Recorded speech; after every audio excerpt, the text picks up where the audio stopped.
Now remember I told you that I was going to teach you 2 versions of flour tortilla. So if you go check my video, my prior video to this one, you'll see the first version, and on this version we're going to do the flat, thin tortillas that we're going to be able to make burrito and gacho or anything that you want to roll in this type of tortilla. You're watching the Bear Pantry Show.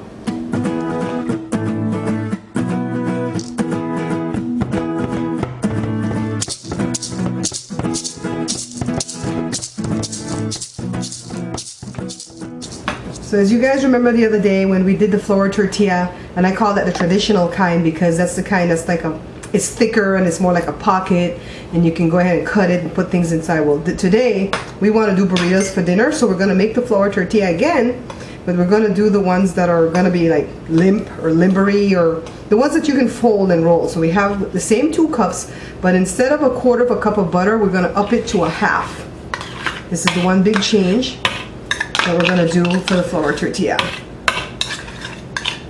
And then we have the same amount of baking powder, 2 teaspoons.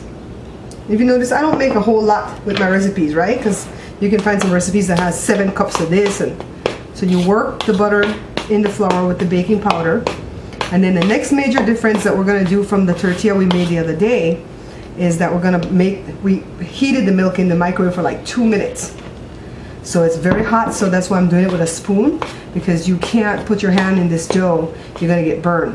Now I have like 5-6 ounces of milk here. I'm gonna see if we're gonna need more. And by the way, this dough is gonna come out a little bit more sticky than the dough that we did the other day.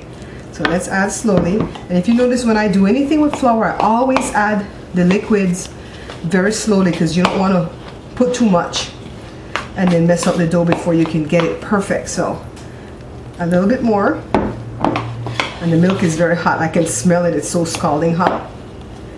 And so I think we're pretty close to where we want it to be. I still feel it stiff, so we need a little bit more. Let's see if we can get away with just that, okay? I'm gonna feel it right now with my hand, because by now the milk has cooled off in the flour and the dough.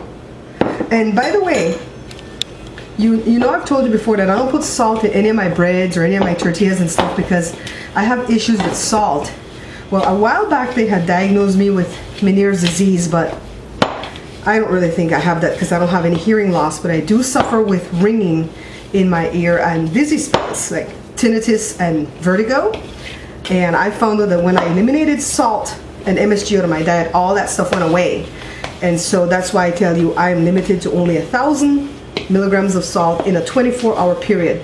That's why I didn't put any salt in this, but you can always add 1/2 teaspoon to 1 teaspoon of salt to this amount of flour, to 2 cups. So see, I don't know if the camera can pick up how soft this is compared to the other flour tortilla that we did the other day. So what I'm going to do now is teach you how to roll it out to get it flat, so that we can have thin, flat flour tortillas to make our burritos.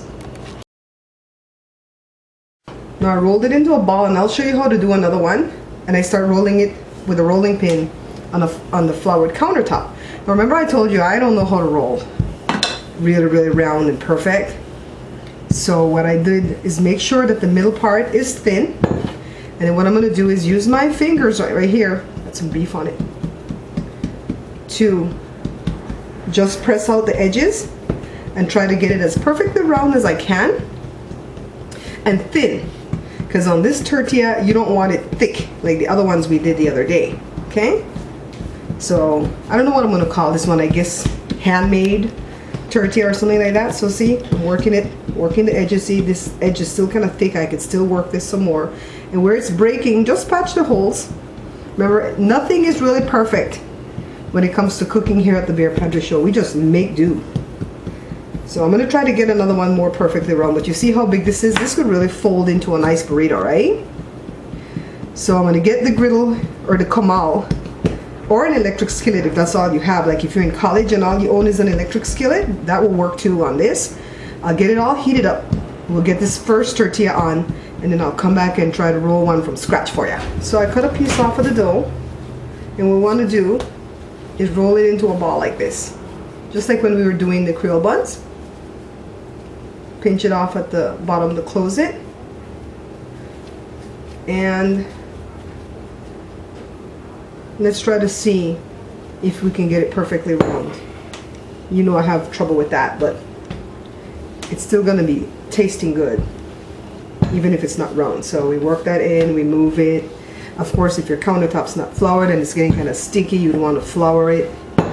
So we're just kind of working it to get it as round as we can. And then, like I told you, when we fail at that miserably, use your fingers like this.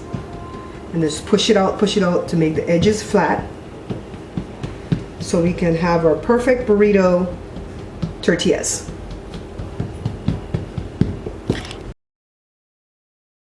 Okay, see my tamal got too hot. See the smoke coming off of it? So I don't want my tortilla to burn, so I'm going to turn my fire down first of all. Put my camal back. And let's get that tortilla up here. And because these are so thin, they don't have to cook for too long. So we're going to stay right here and monitor it.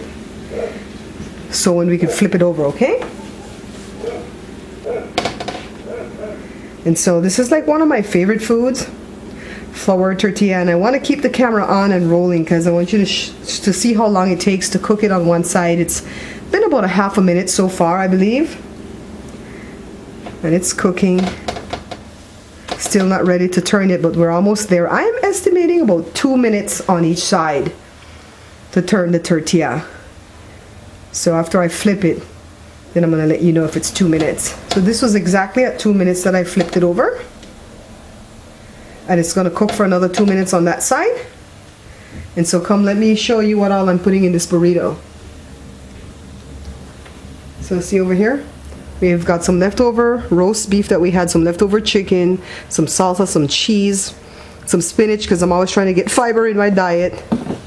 And this is the stuff that we use to make the tortilla. And I'm going to refry some stewed beans right now. And I think we have some avocado that's soft enough that we could do some guacamole. And I'll make a video on that soon. And also we've got my little yellow peppers and some garnacha sauce that I have in the fridge from before. And so we're going to make a whopping burrito. We're going to call it a wet burrito.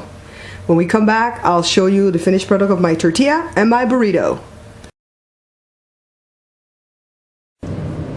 So here we have our finished product from the second version of flour tortilla. Remember I told you I was going to teach you 2 versions, right? See, this is the kind that you can roll to make some kind of a burrito or a quesadilla, something like that. You can roll this kind. And then the other kind that I showed you, it's more stiff and you don't really want to roll those. So see them? Nice flour tortilla, handmade. So I put some refried beans. The tortilla is hot. I put a little bit of meat. You could put more if you want. Just kind of make one to show you. Put my fiber, which is my spinach, my salsa. Notice how much of that I put, right? And a little bit of the garnacha sauce. And you can go check out my video on how to make the garnacha sauce. A little bit of cheese. I don't want to overwhelm and overpack this burrito, so I'm putting a little bit. And then here you are. You can fold your burrito. See? And then you could dress the top with some more of this. Some peppers, jalapeno, yellow peppers, some more cheese. And look, you got your own homemade wet burrito.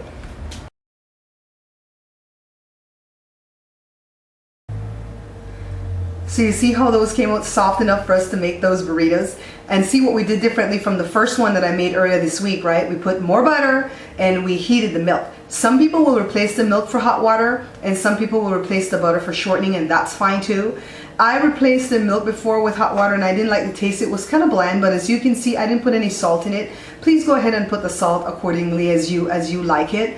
I just happen to stay away from salt. I don't have high blood pressure, but like I told you before, I have trouble with my inner ear, my balance, and so I monitor how much salt I get. I really appreciate all the people who have been watching the show, the people who have been commenting. It helps a lot to get the comments because it makes me know that somebody's actually watching and YouTube is not just putting up those random numbers in the uploaded view. And also it tells me what's on your mind so that we can change things around, make it better, and what shows you want to watch. Thank you for picking up my book. I really appreciate that. That keeps me going. That helps pay some of the bills.